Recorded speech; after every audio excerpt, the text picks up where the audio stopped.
Tactical voting is something that comes naturally in a situation where people are not sure which party to vote for, but they know what outcome they want. And in this case, for many people, it is Remain.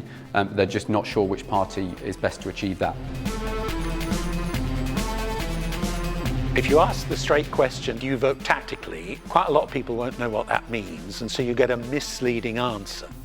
What we tend to do is we ask a question that's rather broad, something like, which of the following reasons would you give for voting for the party you've decided to support? One would be, oh, I like their policies best. Another would be, oh, I like their leaders best. Or a third would be, oh, I always vote for them. And then sneaking in down the list is, I voted for them not because I prefer them most, but because the candidate I really like couldn't win in this constituency. And you get at it like that.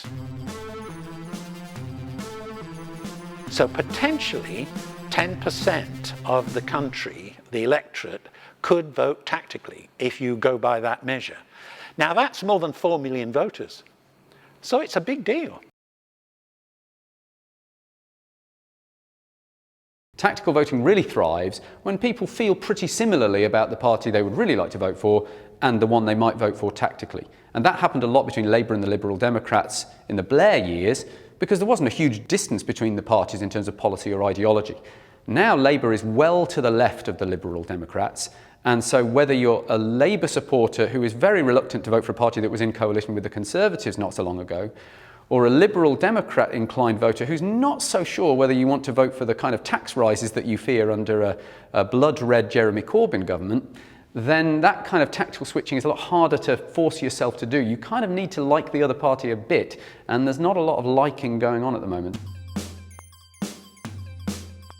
If you look at the numbers, people over the 65 years of age overwhelmingly vote Conservative, and they're going to stick with that.